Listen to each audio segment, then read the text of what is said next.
We're just waiting for Patrick. Yeah. He's turning on the Facebook and all that. We are live. Wonderful. Good evening, everyone. Thank you so much for coming out this evening. Thank you, virtual audience.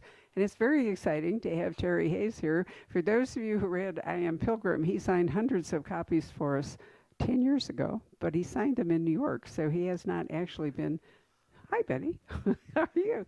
Has not been to see us before, so we're delighted to have him. Thank you. And he's on an exhausting and whirlwind tour, right? Yes, very exhausting. I arrived in New York, I don't know when I arrived in New York, it must be about 9 or 10 days ago, and I've seen parts of America which I'm sure none of you have ever seen. They put me up in the Holiday Inn Express at one place, and that was the best place to stay, but there were a lot of book readers, so that was really wonderful. That was great. So then, of course, you go and stay at the Four Seasons in some other place, and that's very ritzy and really wonderful. Not as many book readers, so I can't work it out, but I'm really pleased to be here, and yeah, it's fantastic. You're staying at the Hotel Valley Ho, which is the original Scottsdale resort. Is that right? And when they restored it, do any of you remember how long ago it was they redid the Ho? It was like 15, 20 years ago? Right. Anyway, they restored it back to the 1956 look. That's why when it has its own peculiar architecture. Well, yeah, when I walked in, I felt like I was in Hawaii as a much younger man. And I thought, oh, this is good. I feel good here. What a shame there's no time travel in the lobby. Sorry about that. Well, anyway, we are here to talk about the Year of the Locust, and we will talk briefly about Argyle because it's Terry. Many people have asked him why it's taken him 10 years to write a second book, and part of it's because life intervened, and part of it he was actually writing a different book, and then part of it was that this is an extremely complex book, and I can't tell you how much I loved it. And those of you who know me will not be too annoyed to know that I read it all today, all 738 pages. Right. And I just couldn't, I loved it. Everybody, my husband, the dogs, everybody just like, go away. I'm immersed in this for so many reasons. So how many stops and starts did you do, Terry, till we get to this final product? I was always writing, I think writing, it's like a muscle. You have to keep using it.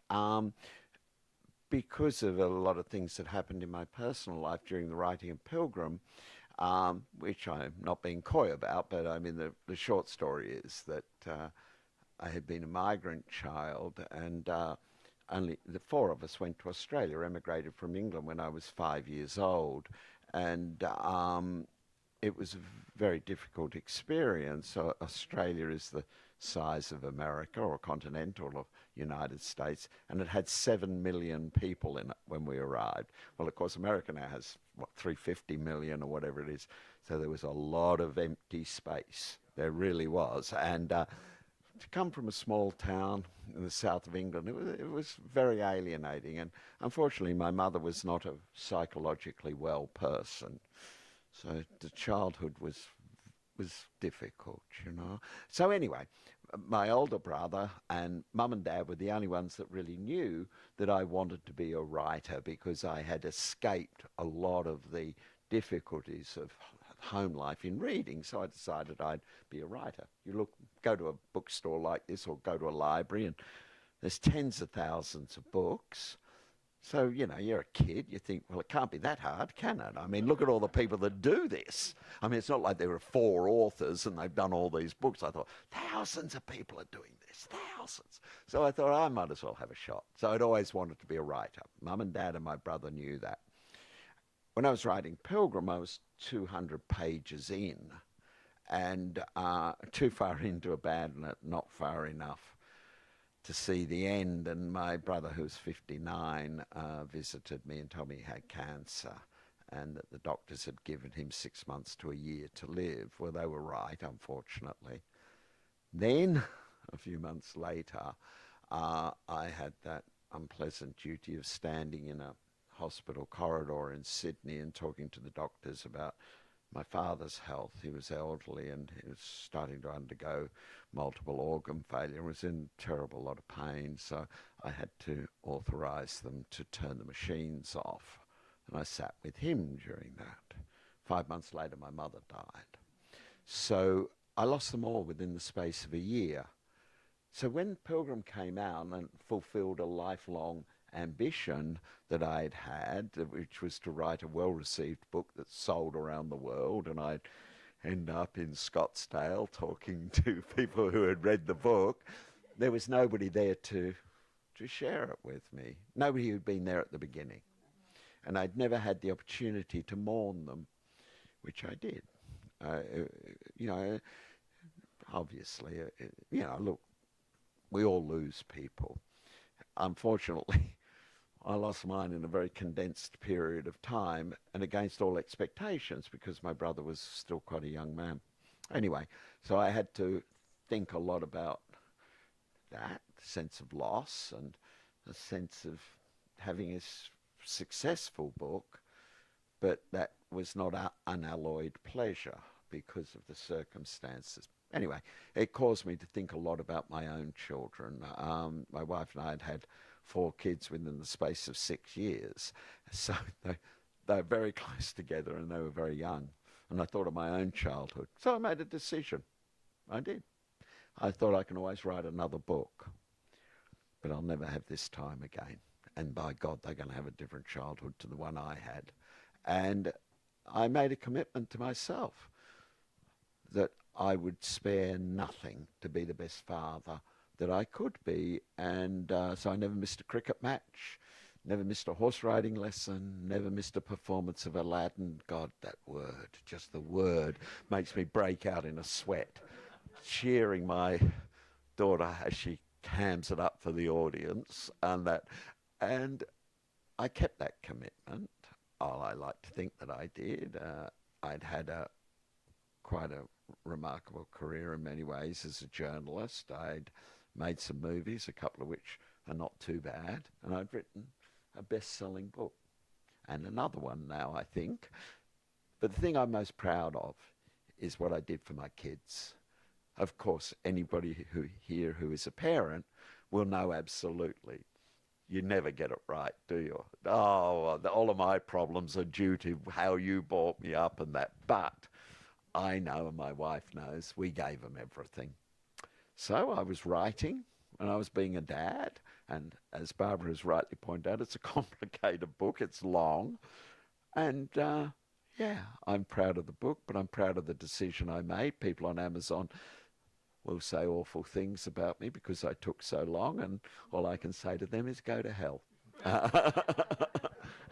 Anyone who says that can't come back to the poison pen. We're going to make that ruling. Actually, one of the things that I think enriches this book is your film experience, because only a person who can actually see things, you have to be a very visual writer. There are some astounding action scenes in this book. And, you know, just to keep it all, I'm convinced that you saw it when you were writing it. Absolutely. I mean, the first thing is I have to get all the chess pieces in place. I have to get the various characters in the right position, together at the right time or whatever. And then I have to start to see it. And one of the things about when you're doing movies is that you have to pile on thing after thing after thing. I mean, it's one thing to have 2 cars crash. It's quite another to have 2 cars crash at sunset. Quite another to have a lot of smoke blowing through it. Quite another to be in a post-apocalyptic world. Quite another to have a child in one of the cars. Quite another, and another, and another, and another. And that's how movies tend to work. They never used to work like that because the technology didn't exist and people didn't have ridiculous budgets and that. So when I imagine it, I'm thinking to myself, how would this look to me? Like, how can I add things in to give you the flavor of what it would be like to be in Iran when a man is being crucified? And then I have to say to myself, okay, that all is looking good, but what's the melody? That's the notes. What's the melody? And the melody is the emotion that flows through those pages. How do I access that emotion myself, like an actor? That's what actors do, but communicate it to the reader. And if I can do all that successfully, paragraph after paragraph, page after page, chapter after chapter, I think you get that sense of a vivid experience and want to turn the page. That's all I want you to do. I just want you to turn the page, to say, oh God, I'm tired. It's 1 o'clock in the morning and I've got to get up at 7.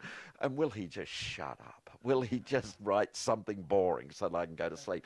I'm meanwhile sitting in my little office plotting against you, saying, if you get to this, you are going to have to read the next paragraph. So, you know, I hate to say it, but you're always first and foremost in my mind. I have to write it for you, but I have to write it for myself. I have to be true to me and true to you. That's difficult. That is difficult. But I have a vision of what the readers want because I'm a huge reader myself. You know, Mark Twain read the Mormons' religious text, their foundational religious text. I'm not sure what it's called, but he read it and he was asked afterwards, what did you think of it? He said, it's chloroform in print. And I thought, that is a great term, and that is what I avoid. If I start to feel bored, I think, oh, come on, Terry, this is chloroform in print. The thing I thought was so impressive is he doesn't do it with cliffhangers. He just pulls you on and on. So, it's not like you get to a chapter and there's a cliffhanger and you think, God, I've got to read the next one to see how it comes out. The book has this terrific momentum. But the other thing that occurred to me is that you obviously paid a lot of attention to all the special effects and other things that movie people did, because the spycraft in this book, there's actually a James Bond kind of a reference. It's not to Bond himself, but to one of the actors. I'm pretty sure I know which one, who played Bond. There's a wonderful bit about him in the book, having to do with the fact that no matter how much a person tries to disguise aging through plastic surgery or other things, the one thing that you can't disguise is the way you move. And old people walk differently. I know when I creep up the aisle, it's hard for you guys to remember I'm really 83, right? Until you see me walk. And then it's like, what happened here? And that's, that I thought you did that so well. But I think of this as not a James Bond book, but a Q book. Q is the hero of this book, because the various special effects that the spy master, the CIA spy master now, come up with for our character to use are just extraordinary. So did you, in fact, pick up a lot of that in Hollywood?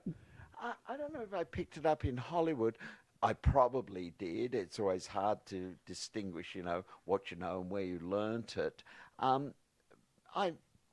Well, what Barbara's referring to, I think, I'm sure, is our hero Kane has an AK-47 rifle. And it's battered, and because he has to cross the border into Iran, he can't walk around with, a computer-driven sniper rifle. He has to look the part. But he's got a real problem. There's no maps. He can't take maps with him. He's going to meet a man.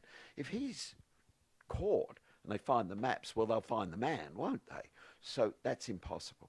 So he has to find a way, or he has to be given a way to negotiate, to work his way through a landscape that he has never been in before, without any maps, and with an absolute time constraint on what he does, when he has to be certain places.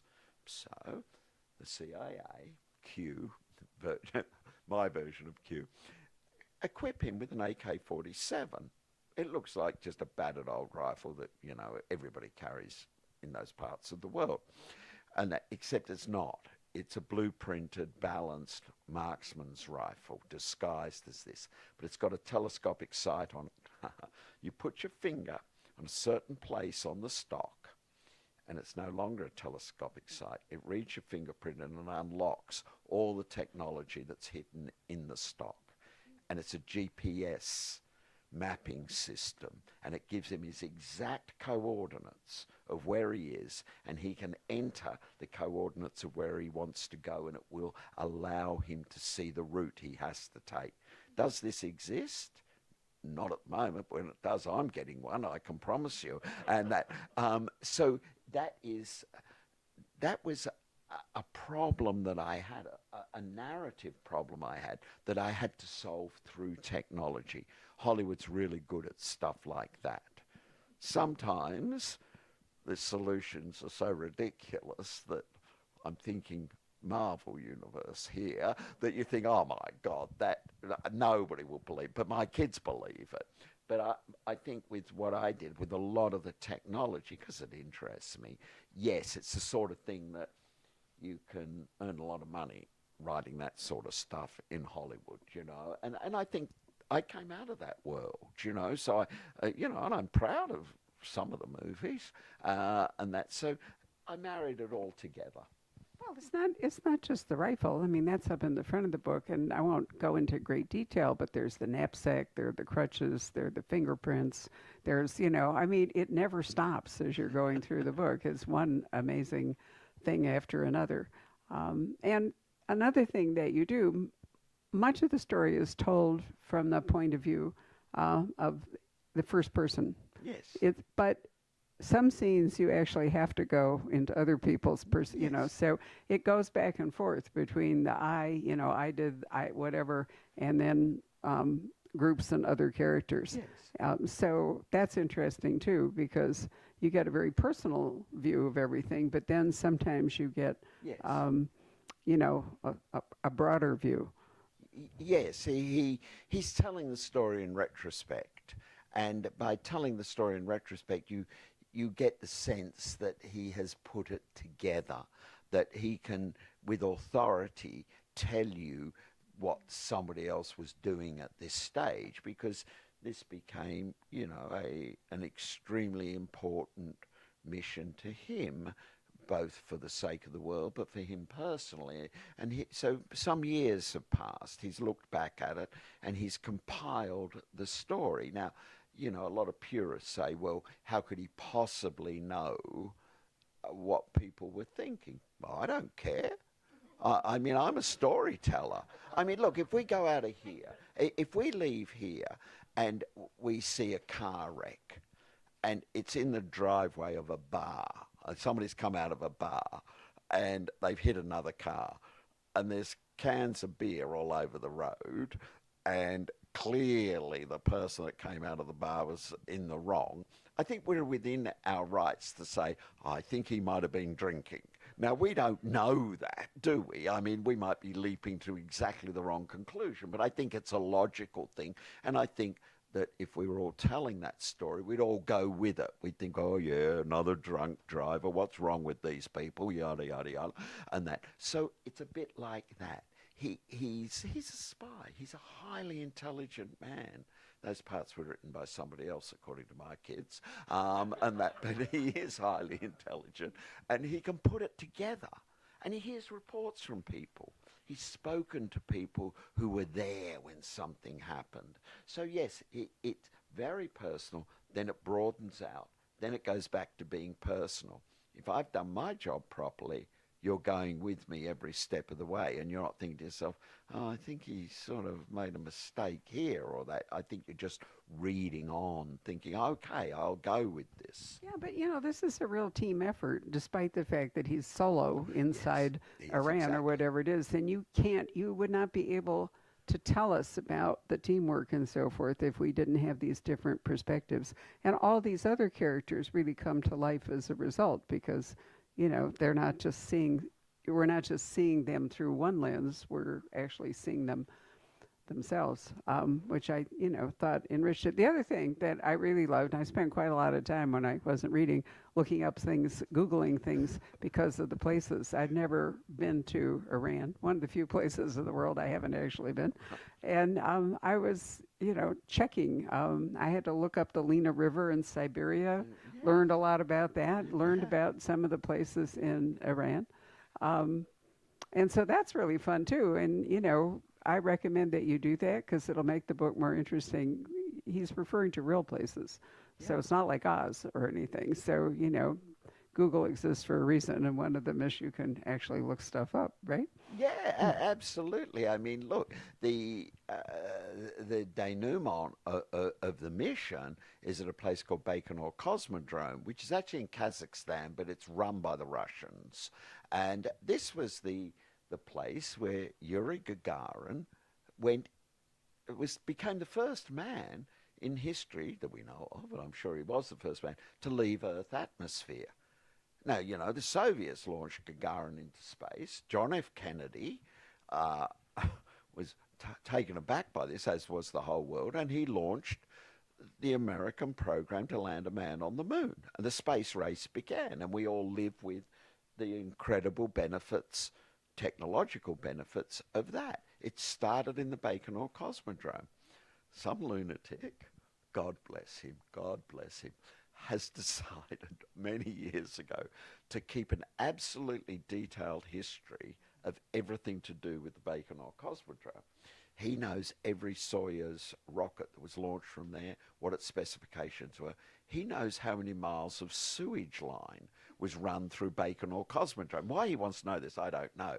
But I was eternally grateful that he did, because I found him and it gave me a foundation of truth, because what Barbara says is absolutely correct. If Barbara's not looking it up on Google, everybody else is. And they are very happy, I can promise you this, to go on Amazon or Goodreads. I don't read the reviews, but the kids tell me, to go on Amazon and Goodreads and say, he's an idiot. This Terry is an idiot. Why does he think that a Walter P13 handgun has got 13 rounds when we all know it's only got 12? I think, oh, thanks, thank you very much. People, writing has become different. There was a time when I could have said whatever I liked, and people would say, I wonder if that's true. Not anymore. Oh no. And that's so. I have to beat everybody to it. I do all my own fact checking. And the worst of it is when I assume that I know something, when I assume that I have knowledge of this. And that's when you get tripped up, because you don't check it out. But as a general rule, and I love learning things, so as Barbara says, there's the Baikonur Cosmodrome, there's, places, Baku in Azerbaijan, and there's I so, think the original, where he's trekking his way into Iran from Pakistan, I thought that landscape was magnificent the way you kept talking about. There's a horse. There is a really great horse, too, which I liked a lot. yeah. So, there's just one piece of richness after another in this book. It's really, and you already know, since he's told you, that our hero survives. Sorry, but you've already spoiled that one, Yeah, Terry. well, So, well, everybody right, here's I read know. these sort of books, But it's almost impossible that he does, and only somebody with an incredible force of will and incredible resilience and an ability to do strategic thinking and a backup team that makes it possible could do it. So, as I understand it, I mean, I've already said it's like 738 pages. You cut a enormous amount, or before it published, an awful lot was cut. What got cut? Well,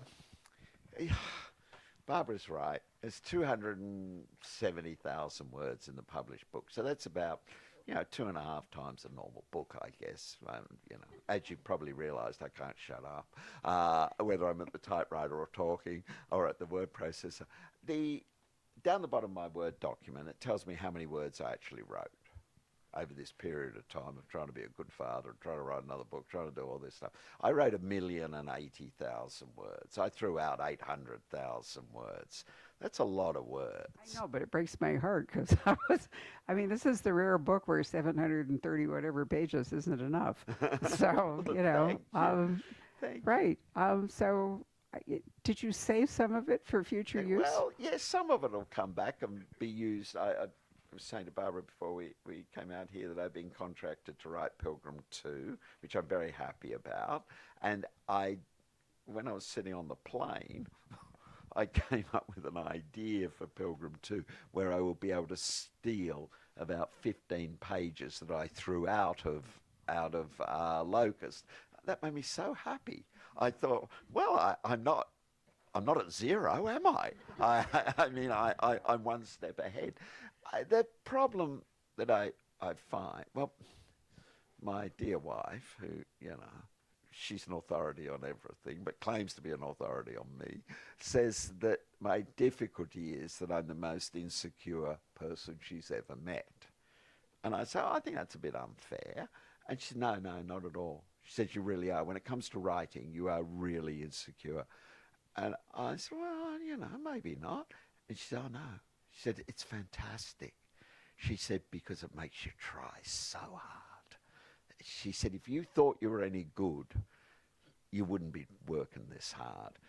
That is my problem. I write something, and if you know, I, I, I stand in awe of some people who've written books. A lot of people have written books. It's a great privilege to at least till the same field as they do. Not in their category. I wish I was, but I feel a responsibility to do my very, very best in tribute to the people that I admire so much. So I write something and I think that's pretty good. I go to bed, I get up in the morning and I think, what were you thinking? So I push it down the Word document, I rewrite it, or I come up with a new idea, or I do better. I do better. Always try to do better. And, it takes time and I'm stretching out there. It does give me one thing. I couldn't have written a better book. Two books. I could not have done it. They may be no good, but they are the best I could do. And I'm very, very proud of that. And it gives me some defense against all the insecurity.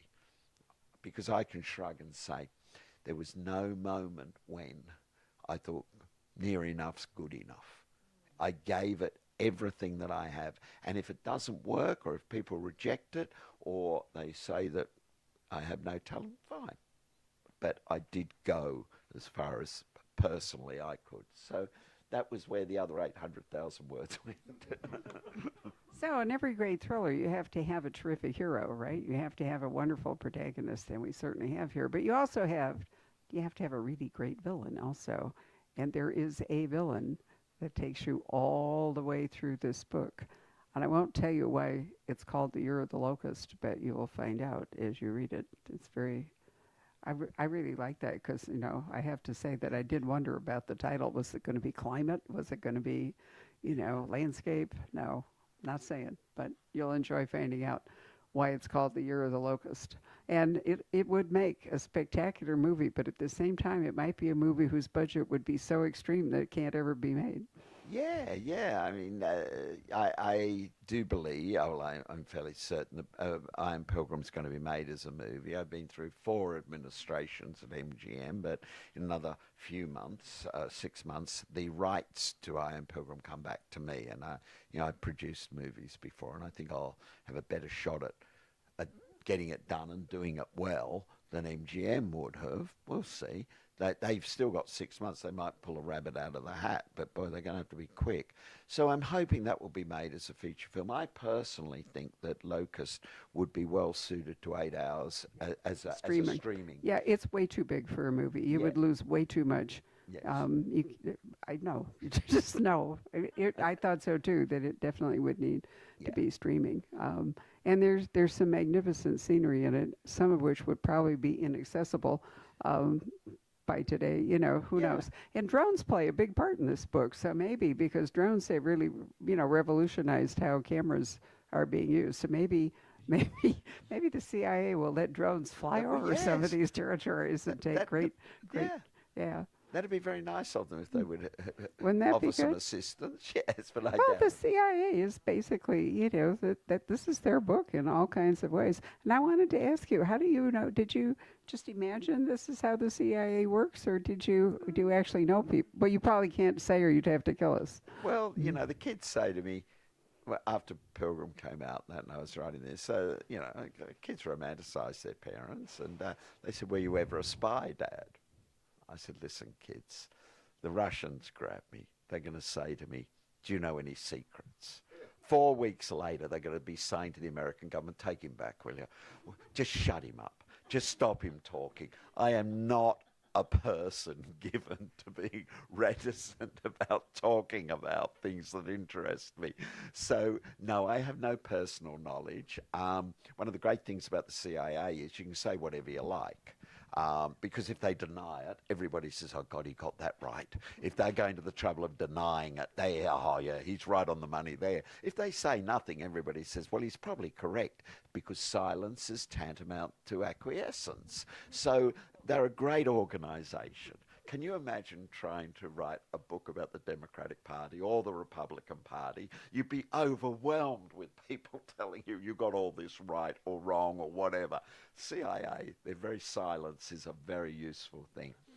When I was a young journalist, I found, well, I had a certain sort of, I don't know, talent for it. I don't know if that's the right word, but I had some ability. And to this day, I remain the youngest foreign correspondent ever appointed by an Australian newspaper group.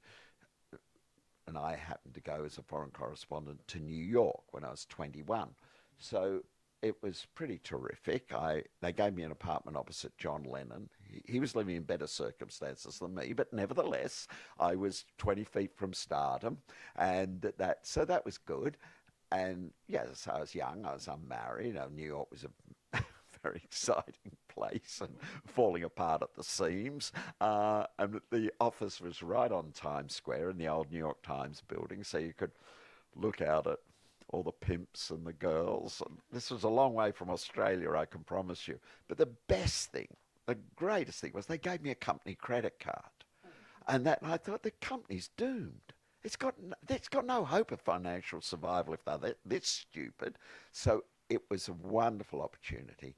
I got asked for the very best newspaper in Australia. It was part of the stable of newspapers to do a 10,000 word article on how the CIA had manipulated and coerced Australia into joining in the Vietnam War because America needed some international support. So off we went for that adventure, which of course was tragic for Australia, tragic for America, tragic for the Vietnamese, and that. So so the CIA had been up to its armpits in getting us into that, and I was asked to write the story, so I did, and I made contact with quite a few people in the US intelligence community, and I learned an interesting thing, and that is this, that we think of these organizations as being monolithic and all on message. Well, they're not.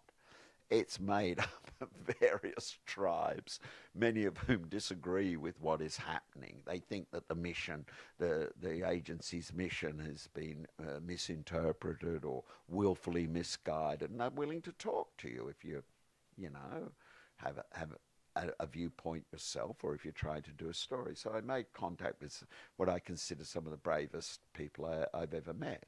It was not a good time to take on the CIA.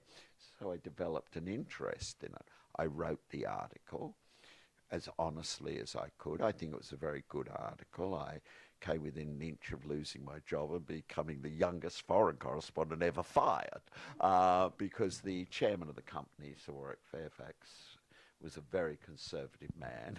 He had a very different view of why we went to Vietnam, and it didn't accord with anything I had to say. So myself and the editor were very lucky to survive, but we did, and I never lost the interest. So I've read an enormous amount about it. I do have some in-depth knowledge of at least how organizations like that work.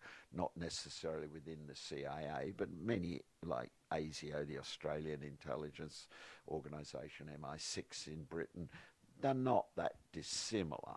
And that, so you get an idea of how it works. But then, of course, there's the internet. And you can, if I was an investigative reporter after I was a foreign correspondent, I know how to find things. And so I dug deep into, the internet, and you find some interesting stuff. I mean, it's mentioned in the book, the busiest Starbucks in the world is on the CIA campus at Langley, Virginia. Now, that's the sort of thing where when I read it, I thought, what? But then you think of the CIA, and of course they're all wired up on coffee and saving the world. So of course it's the busiest in the world. That's what you're looking for. You're not looking for the fact that nearly all of them read the Russian shipping news, trying to work out what freighters are going where. You're looking for those more human details. And that, so, yeah, it's a combination of many, many things. And also, I liked reading spy thrillers. I did. And so when it came to write I Am Pilgrim, I got sick of Hollywood. I really hated Hollywood at the end. I thought, what sort of book would I write? And I thought, well, I'll write a book that I want to read. And so it was a spy thriller. And so here we are. No going back for Terry, as I said, I'm doing Pilgrim 2. I've got a great plot worked out. No more terrorists. There's a terrorist in this. There's a terrorist in Pilgrim. I'm not chasing terrorists anymore. I'm sick to death of terrorists. And so I've got a whole new field of operations, which I'm looking forward to very much learning about, researching, talking to people. I really like the CIA people in this book. The director, I think, is particularly great, and there's a very difficult character that you reveal at the end. A backstory about him that's great.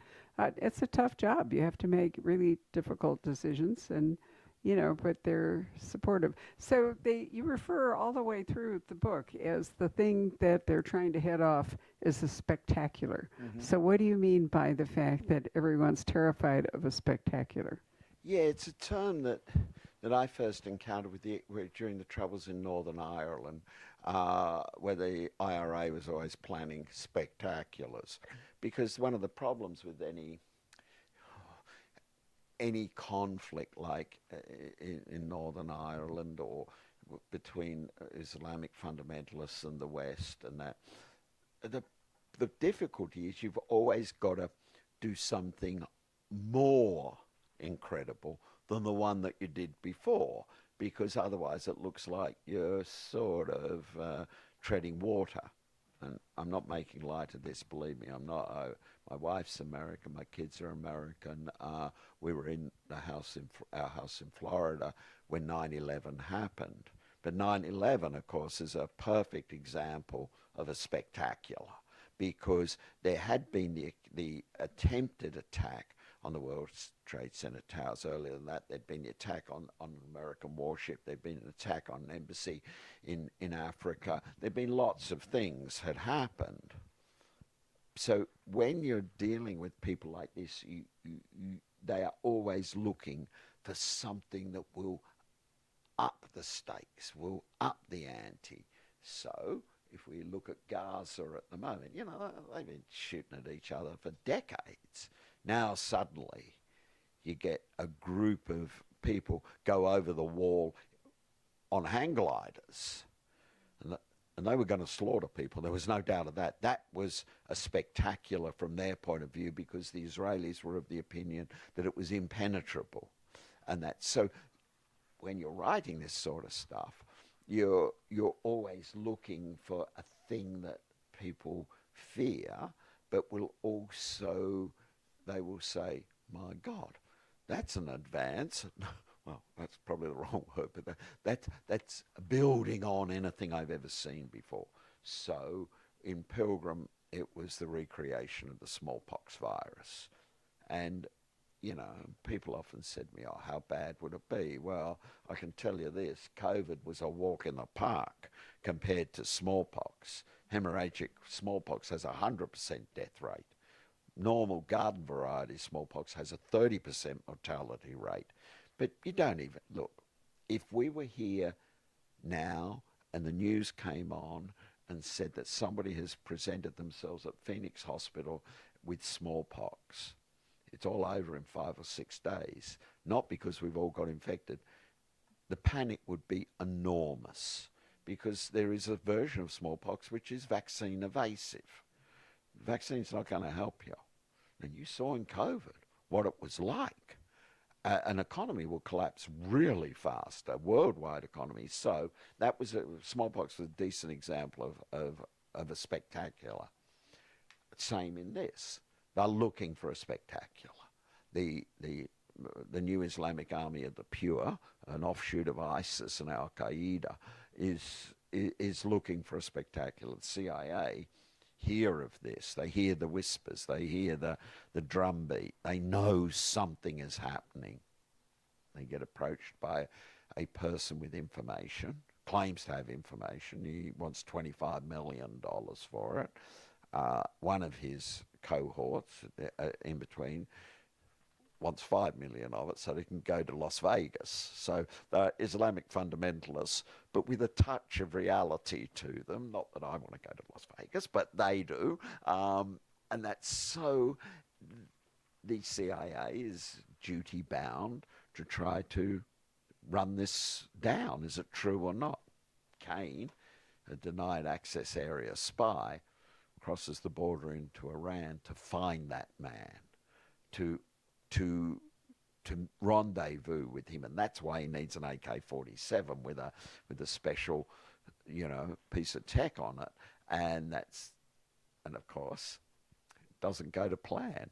Otherwise, it'd be a 100-page book, and I had another 700 to do. So, so that is the spectacular. They're trying to stop something that they can't really get their head around. They're not quite sure. They have some clues. One, I'm not giving away any spoilers. One of which is to do with a place in India, and I won't tell you anymore. But something catastrophic happened at this place, and that starts to give them an idea of what might be being planned. And unfortunately, it's what we're all going to face. We're going to face it every day for the rest of our lives, that there are people in the world who are looking for a spectacular. After my kids read Pilgrim, they said, "Do you think it'll happen, Dad?" I said, "Yeah, of course it will. The technology exists." Yeah, in upstate New York, some years ago, a group of scientists recreated from nothing the polio virus, what they bought on the web. You can buy genetic letters on the web, and if you know the genome, you can string those letters together. It's a bit more complicated than that, but you need gene sequencing machines. You need a lot of equipment. You can buy it on eBay. It's not expensive. So if you know what you're doing, you can get it. Now, polio's 39,000 letters from memory. Smallpox, 186,000, but much more complex chemistry involved. But, hey, 30 years ago, I stood in an office and I saw a machine print out something that had come down a telephone line, and myself, George Miller, won some Oscars as a very smart man. We stood there and shook our heads and said, "How the hell does that happen?" It was called a fax machine. Anybody seen a fax machine lately? No, of course not. That's gone. The technology is moving so fast. So the kids said to me, "Do you think it'll happen?" I said, "Yeah." And they said, "Well, aren't you scared?" I said, "No." They said, "Well, why not?" I said, "Well, I warned everybody. I wrote a book. I said, I'm innocent in all of this. Everybody else can look after themselves." And that. So I think that we are going to be facing a whole lot of people for a very long time who are looking for spectaculars. And in the book it mentions some statistics about what exists in America. I don't want to give spoilers away. I'm not being coy, but about what exists in America and what is unprotected largely in America. And, we're behind. There's no criticism of America. I mean, Australia is, back in the Stone Age, I'm sure. But it says in the book, this is the age of panic. And I think we're all very close to panic. And that is, to some extent, I really hate to say this, and I'm sorry to say it, but that to some extent is how Al Qaeda won, because they turned America into a different country. They turned the West into a different country. And that was for them a real success. Our lives are not the same. They're not. If we think they are, then I think we need a reality check. As I said, I was in Florida when I saw the, well, I didn't see it, but I had the TV on. I went and had a look at what had happened with the first plane. I called out to my wife. Kristen came in, and she said, "My God, what a it's a terrible accident." I said, "I don't think it's an accident." I said, "Even I could miss one of those towers if I was in the cockpit." And then of course we all know what happened. That was just. They knocked us out of complacency, that. They did. That is true. Yeah, that is what happened. And, your book too. Let's talk about Argyle for a minute, because you did do we actually have write to? another book while we were waiting for The Year of the Locust. Are you all familiar with Argyle and Ellie Conway, the whole story? You're not all shaking your heads. We Yeah. saw the movie, but I read the back of the book, and it looks like a completely different plot. It is. It is. The book's good. I And, have, and it was yeah. directed by a friend of mine. But I have said, skip the movie, read the book instead. But yeah, so Ellie Conway was billed as the author of Argyle, and they made a lot out of who she was and everybody, the whole Taylor Swift thing and all, which was ridiculous. But anyway, it turns out that Terry and a British author named Tammy Cohen co-wrote Argyle. So what was that about? What got you into that? Yeah, good question.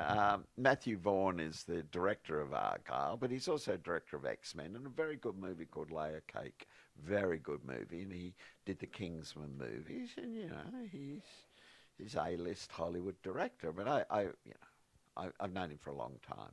So he called me one day, and I was in Portugal, and he's in London.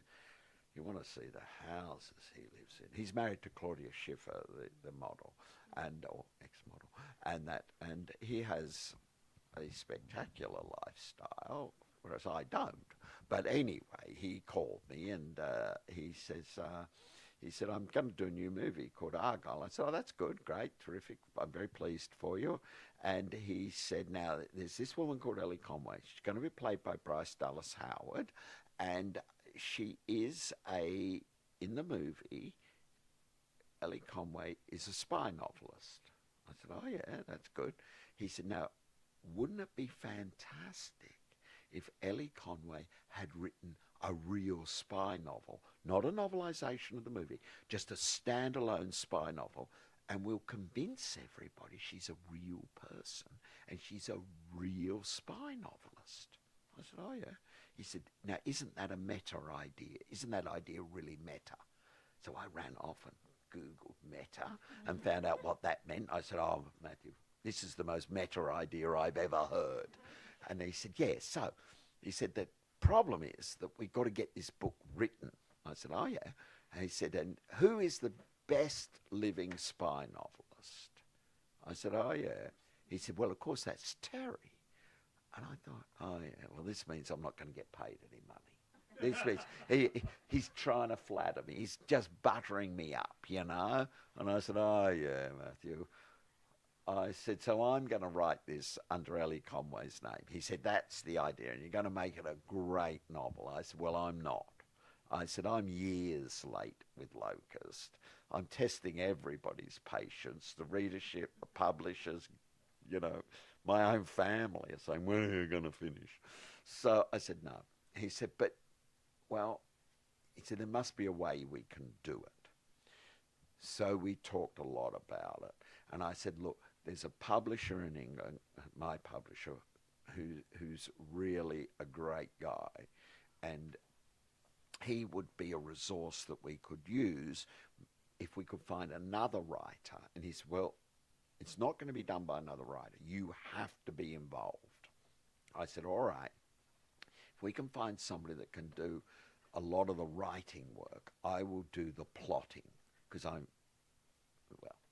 I think I'm fairly good at that. I can think in a certain way, and I was already thinking it can be about Nazis. Now, I like the Nazis. I reckon if you can get the Nazis in a book, you're halfway home, you know. So I thought, oh, well, we can do some Nazis here. And that. So I talked to Bill, and I explained the idea to him, and he said to me, this is true. He said, that's a very meta idea. I said, oh, yeah, I know. I really meta, this idea. He introduced myself to Tammy Cohen. So 3 times a week, me in Portugal, Bill in London, Tammy in the south of England, we would get on Zoom and we'd say, well, what are we going to do? So I said, let's make it a search for the Amber Room, because I knew a lot about the Amber Room. The Amber Room is probably the greatest work of art that the Nazis ever looted, and it's still missing. So I said, let's make it about the Amber Room. So I rang Matthew, and I said, well, I've spoken to the other 2. Everybody's up for it, and we're going to make it about the Amber Room. I explained to him about the Amber Room, and he said, we should have used that in the movie. I've seen the movie. They should have used that in the movie, I can promise you. So that's how we started to write it, Barbara. I would come up with plot points, or Tammy would say to me, that's ridiculous. So I'd say, no, go with it, just go with it, just listen. So it's fun. It's fun. It's not a book that I would write. I mean, you know what I write. I write serious, miserable stuff about the end of the world, and this is, qualitatively different to that. But I do think it's well written by Tammy. I think it's extremely well plotted. I think it could turn into something similar to a Clive Cussler sort of, where you could do a whole series of these books, but that depended on the movie working. And anyway, if you haven't seen it, probably wait for it to go to universally streaming. weak reviews, so Yeah. perhaps you really enjoyed it, so I don't want to insult you by saying it's a stinker, but and I haven't seen it, so I don't have an opinion, but it has had some fairly adverse reviews. But anyway, Argyle has zipped into, I can't remember how many different printings. They apparently printed like 10, and then they kept reprinting it. So we have some second printings, which is really as good as first at this point, since there are practically no first. And then we have some later printings up front, right? So if you'd like Matthew to sign, Oh, Terry Design. sorry, Yeah. Matthew Vaughn, right? Matthew Terry. Vaughn, yeah, we Yeah, have got no, Matthew to sign. Matthew Vaughn's not here. If you'd like Terry to sign a copy of Argyle tonight, you could do that. Right, right. Patrick, we have questions from the live. No, but go ahead while we're just sitting here, since you came out. All right. Is this thing working? Yes, it is. Yeah, there's some good questions. Some people from all over the world are tuning in. Oh, yeah. Some from Australia, our friend from Italy, Stefania. Stays up way too late to watch Stays these. up way Stefania, too your late. sleeping habits are terrible. Yeah, Stefania has a couple questions. How do you choose the locations for your books, and do you make sure that you've been to them all, or? I don't think he's been to the one in Iran. No, no. How do I choose them? It's no good. I mean, if I was writing during Victorian England, I could write 20, 30, 40 pages on Venice. I could. I could have a character go to Venice. It'd be great. Oh, look at this. Canals, gondolas, palaces, St. Mark's Square at sunset, pigeons. And everybody would say, wow, isn't that remarkable? Except everybody's been to Venice now. They might not physically have been there, but it's been in so many movies, so many filmed things. Go on YouTube. Here is a 30-minute walking tour of Venice. So everybody knows. So Venice is no good to me. If I have to go to Venice, I better find out something very, very different about Venice. I better tell you something that you think, that can't be true. And then you Google it. And you say, wow, that Terry's smart, I hope. So I don't look at, like, there's some scenes in Washington, obviously, because, CIA and presidents and all of those things. But I don't indulge them. The places I indulge are places where I'm pretty sure nobody's been. Some of them I have been to, but as Barbara rightly points out, I haven't been to Iran. You know, I think writing's a very, very important job, and I've been blessed to be able to spend my life doing it. It's not worth dying for. There's no doubt of that. I'm not going around with those people. I haven't been to Saudi. I don't feel it's worthwhile getting arrested because I don't think, you know, you always think that the Red Cross is going to send you some nice parcels and sooner or later your government will dig you out. Well, tell that to a lot of the journalists. Tell that to the Wall Street Journal reporter who's still incarcerated in Russia and that. So, no, I haven't been there. Most of the other places, yes, I have been to. You know, as I mentioned before, I'm a migrant child and I'm very much a gypsy. I don't really feel like I belong anywhere. According to my wife, I'm always looking for the place I belong. I don't think I'm going to find it. So it's a combination of what the plot needs, what the narrative needs, what I think is interesting to me and will be interesting to the readership, and, you know, drawing upon little-known facts about certain places. So that's what determines something. Right. I think in this book, too, it'd be fair to say that they need to be dangerous places Yes. and thinly populated in many cases. Yeah, like Australia. Well, I wasn't equating Australia Well, eight with of the 10 Iran, most but dangerous snakes in the world live in Australia. I mean, yeah, so no, but thinly populated, yeah. yeah, for purposes of this story, not necessarily every story. Yeah. A question, let's see. Was Nathaniel West and Day of the Locust at all an inspiration in this process? No, only the title, Day of the Locust, was a book about Hollywood. It was a shorter book. Mine's a lot longer, so it became the Year of the Locust. I couldn't be constrained by the day, you know. I had to go for 365 days. No, not really. As Barbara said before, we don't want to give away spoilers. The title is very intertwined with the plot. And was it your original title? Yes. Before I start, I've always got to have a title. I've got to have the first line and the last line of the book. I don't know why, but I do. So in Pilgrim, the first line was, "There are places I'll remember all my life." That's a line from a Beatles song. And the last line is, "He is risen, he is risen." Because to me, it's a story of a resurrection. In this book, the first line is, I once went to kill a man. So I figured, well, that is pretty eloquent. It means it's not about the Scottsdale Knitting Club. We're working in a different area there. The last line is riders on the storm. That's all we are and can ever hope to be, riders on the storm. That's not me. That's Jim Morrison of the Doors. But, you know, Picasso said, you know, good artists borrow, great artists steal. I'm not a great artist, but I'll steal from anybody. And that. So I have a title.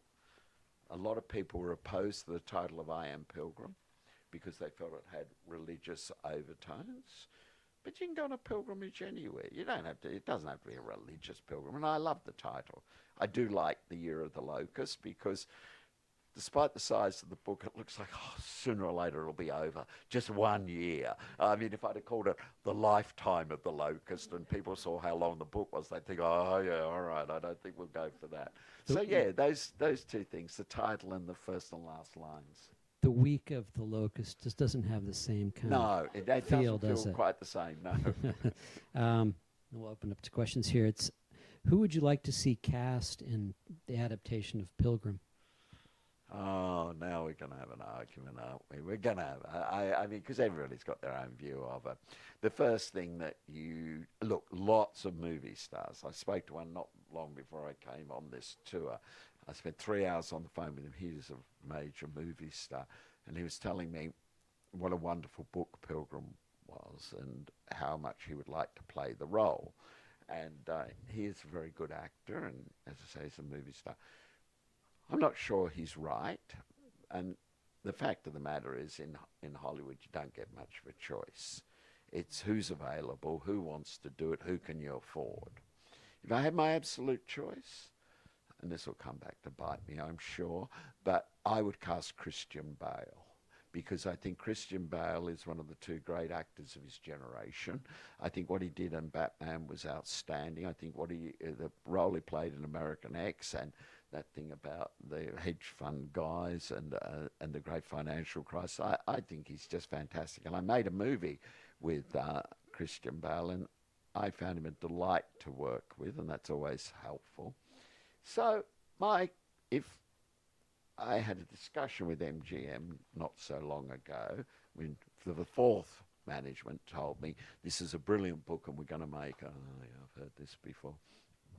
And the problem that they have is that I need to renew the rights to them. The rights revert to me, and they can't make the movie in the time that's available to them. So we had a very, well, what the head of MGM said to me, well, thank you, Terry. That is quite honestly the most candid conversation I've ever had in Hollywood, because I don't care anymore. I cared when I was a screenwriter, and you have to be nice. And I don't care anymore. I've got a career as a novelist, which I enjoy. Anyway, I said to her, I said, here's the thing. If you tell me there's going to be Chris Nolan writing and directing it, and Christian Bale is going to play Pilgrim, you're going to have it for nothing. Go with God. Nobody will be happier than me. If you tell me it is the comeback vehicle for Steven Seagal, and it's going to be directed by a guy called Uwe Boll, which probably none of you people know, have ever heard of, for very good reason. He might well be the worst director in history, not just living, in history. So if you tell me that Uwe Boll and Steven Seagal are going to collaborate on this, you can give me $200 million and I'm not going near it. Maybe Lorenzo Lamas could be on board Well, too. yes, there'd be a role for him, I'm sure. And if Raquel Welch is still alive, we could This cast actually her. may come back to bite you. Shannon Tweed. I was thinking about that. So if I had my choice, I'd say Christian Bale, but I won't have my choice. I won't, because you never do. Everybody says to me, why didn't you cast so-and-so in such and such? I say, oh, yeah. No, we never thought of Leonardo DiCaprio. That never crossed our mind. Isn't that amazing? You know, maybe the last of the real movie stars, for him or Tom, I guess. I said, no, of course it crosses your mind. Of course you think about it. Of course you make the calls. And you find out they've got 5 projects waiting to be made that they're being paid a fortune for, and that, you know, one of them's being filmed off the Amalfi Coast in Italy, and you'll have to go and spend 6 months there, and we can't compete. So you live in the real world. But yeah, for me, I think it's a problem with Pilgrim in that if you can't, Brad Pitt was always on the radar. As somebody pointed out to me, if you're doing the movie for sort of like real, you want people to believe that it's real. Brad Pitt walks into a room, nobody thinks he's a spy, but everybody looks at him. They think, gee, there's a handsome guy. Wow, I wonder what he's doing at this party, you know, within the film, you know. So you've got a bit of a problem. Christian Bale is much more chameleon-like. He's much more capable of blending into something, and I think that's an advantage. But hey, as I say, it'll be who's available and who we can afford. I guess the last question. Well, Jell is a viewer from Australia who tunes in a lot, and she From said Australia? that Obviously, it's going to be an intelligent question, yes? I think she's from Melbourne. She'll chime okay, in. maybe not so intelligent. Go ahead. Blimey. All right. And I guess her book group just read Pilgrim and loved it. Let's see. Yeah. Her question, which I've kind of lost here. Sorry, guys. Yeah. What spy thriller writers have you read and admired? I've read most of them. For me, Frederick Forsyth's Day of the Jackal was a game changer, I think, within the genre. He brought to it documentary realism. He'd been a journalist, been a foreign correspondent, and of course it's the story really of an attempt to assassinate de Gaulle. He'd been a Paris correspondent. He knew that stuff about the Algerians, and it shows through in all the writing, and I think there was a movie made called The French Connection, but made by a guy I know who died just the other day, by Billy Friedkin, who made The Exorcist as well. That movie changed everything up. You don't realize it so much now. I mean, my kids don't realize it, but it changed everything up because it brought to a procedural drug investigation in New York, real documentary realism, and that was made it quite an outstanding movie. And Billy won a couple of Oscars, deservedly so. And that I think Freddie Forsyth did the same thing with Day of the Jackal, but in a written form. So I admired that very much. I think the most brilliant setup of any spy novel that I know of. I'm not sure the book lived up to the rest of it, but the first Bourne book. I mean, you fish a guy out of the Mediterranean who seems to have been, an attempt has been made to kill him, and you fish him out. And he can't remember anything about himself. You take him off to a doctor, a dry gulch doctor, who finds embedded in his thigh a microchip for a Swiss bank account. Well, I'm there. I mean, I'm reading on from that. And so I think that was really quite brilliant. The best of them, for me, on a sustained level, Jean Le Carré. I think Tinker Tailor Soldier Spy was absolutely brilliant. He's never achieved the success which he probably deserves, because he's very literary in America, because the books are really about the fading of the British Empire, of Britain trying to find a place in its world, in the world now.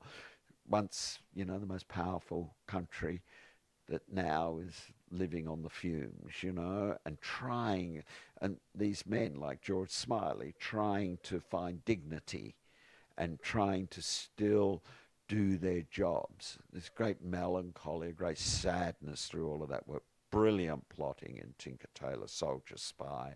I think Carla, the bad guy, the Russian spy master that George Smiley has to go against, fantastic work. A lot of the rest, well, the bad guy appears, he's got a dismembered head in one hand and an axe in the other, and he's just about to set about killing people, and the body count goes up by the hundreds in the first 10 pages, and you're so far in front of it that you don't need to read it. Now, that's not all of them, but that's some of them. So on the left hand, you have the people I spoke of, and on the right hand, you have people who think that, the bad guy just must be unmitigated evil. Well, that's boring, isn't it? Right. Can I put in a vote for Jeffrey Household's Rogue Mail, which is my personal favorite spy story? Yes. Probably none of you know it, but Freddie could never have written, I think, Day of the Jackal if Jeffrey Household hadn't written Rogue Mail. I will take your word for that, because I am not aware of that. But You've never read it? No, I haven't. Oh. I haven't. I thought I'd read very well. Oh, no.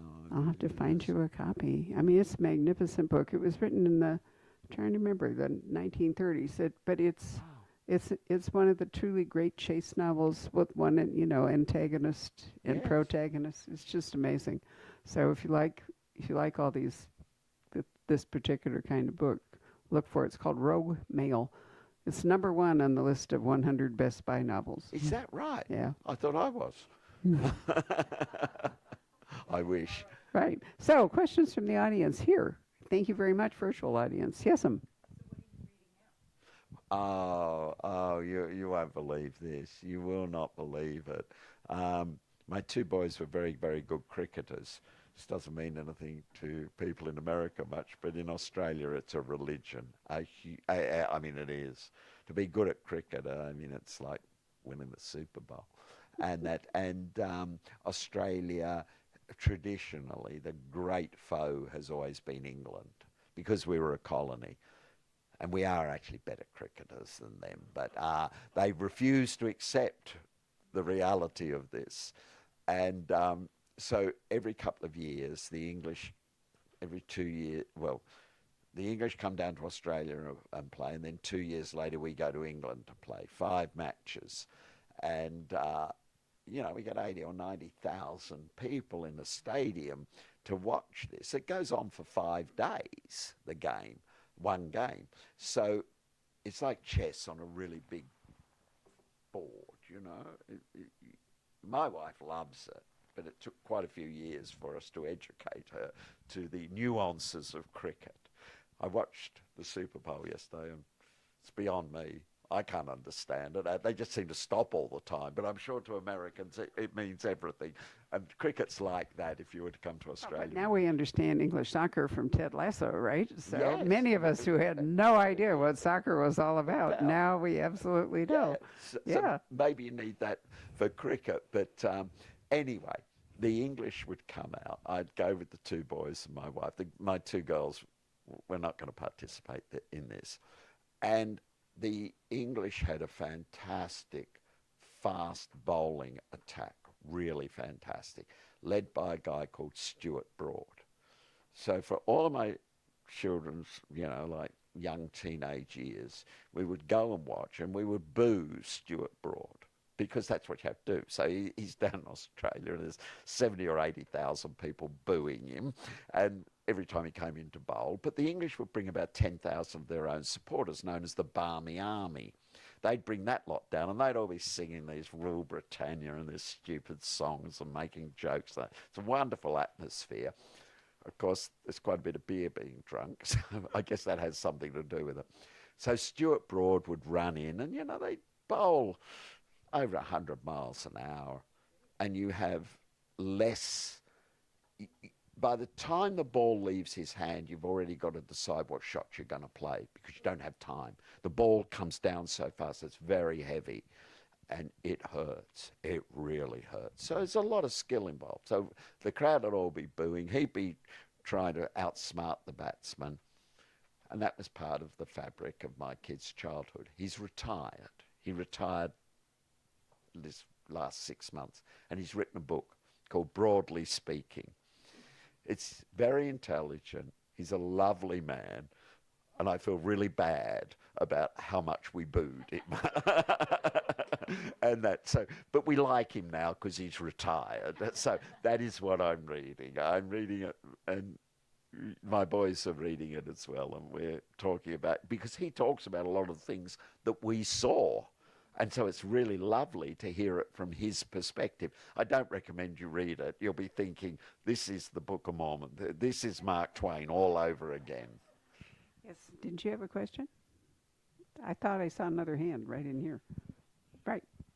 Do you know when you start writing a book, do you know where you're going to end up? Mm-hmm. Yeah. Okay. Yeah, I know where I'm going to end up. It's the stuff in the middle that's the problem of how... The middle, so that can go different directions. Well, yeah. I mean, look, I have the first words and I have the last words, and I know what the girder is that supports all of this. I always have to ask myself just one question. It's really simple. What does somebody want? In Pilgrim, I want to cause devastation to the West. Why? Because the Saudis beheaded my father in front of my eyes. And they are only in power because America supports them. That's his theory. So I say, okay, I know what he wants, and I know why he wants it. It's not just, oh, well, I decided I'm just going to be, an unpleasant person. So I know that. I know some of the set-piece sequences. I know that if he wants to bring devastation to the West, I have to have somebody that's going to stop him. So I have a protagonist, I have an antagonist. In Pilgrim, there's a scene where somebody removes the bad guy, removes a person's eyes in order to trick the retina scanner. So I knew about that. I thought, oh, that's going to be good. That's going to be great. I thought, taking somebody's eyes out in the back of an SUV, this is going to work. I knew that. I knew the beheading would work. I'd read an account, a real account of a public beheading in Saudi Arabia. It's one of the most awful things I've ever read. And I thought, oh yeah, I can use that. So I have these sort of like geographical waypoints. I know the coordinates of certain things. Beyond that, I get to a narrative problem. It might be, you know, fourth paragraph. And I think, well, he's got to start talking to somebody. Who's he going to talk to? So then I decide, how am I going to tell this piece of information? How am I going to communicate that? So it's a process of, for me, everybody's different, but a process of continual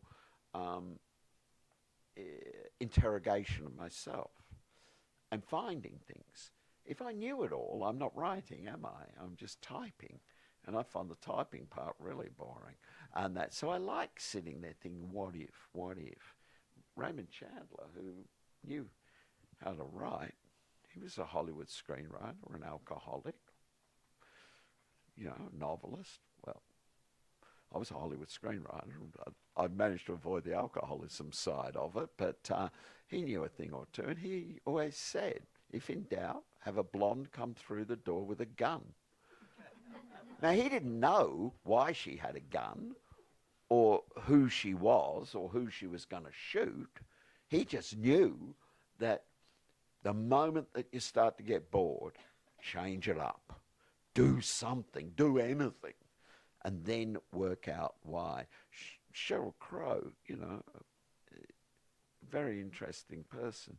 She once said,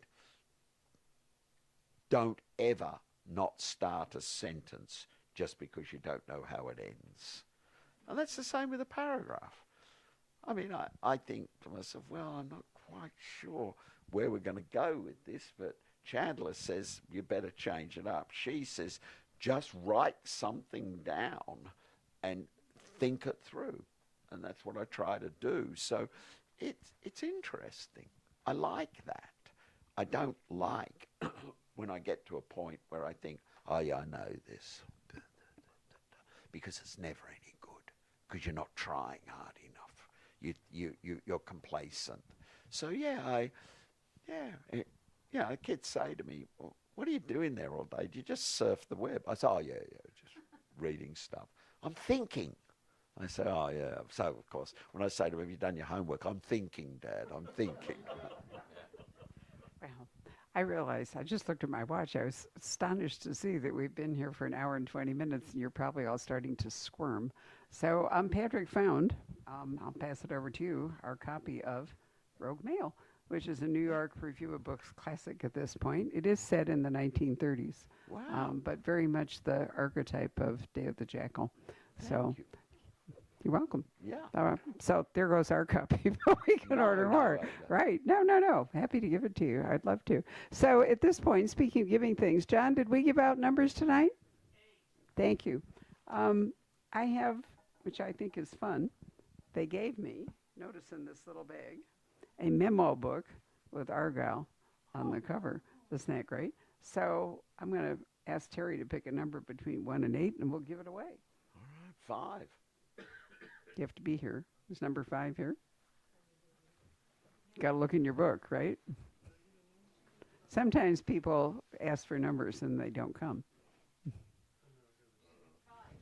You found it.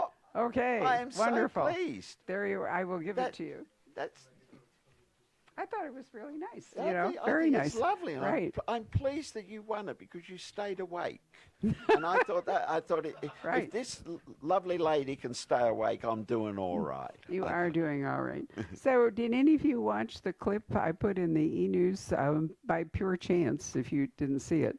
I was asked by the people promoting the movie Argyle to come down and do a NBC news bit about the novel. And they said I could bring other spy novels to talk about. So down I go, and they had the little kitten cage, whatever Oh, it yeah, was, yeah. and the whole deal. And so I took a Daniel Silva. I took Joseph Cannon, who's here in June. We're going to launch his book, which is set in Shanghai, which will be wonderful. And another one I can't recall at the moment, and my advanced reading copy of Year of the Locust, which in complete ignorance, I put down right next to Argyle. So when the cameras came on and they said, oh, talk about the movie Argyle. And so I did. And then I said, next we have Year of the Locust.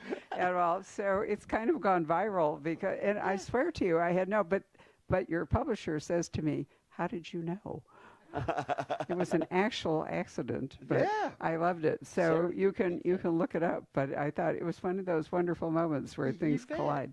So if you all would like to get a book signed, could I ask you first to stand up and lean your chairs against that wall? They'll slide off this wall and then line up by number, and you can take photos if Terry doesn't object. And can you sign right there, because that's a good height for doing the book signing? Yeah.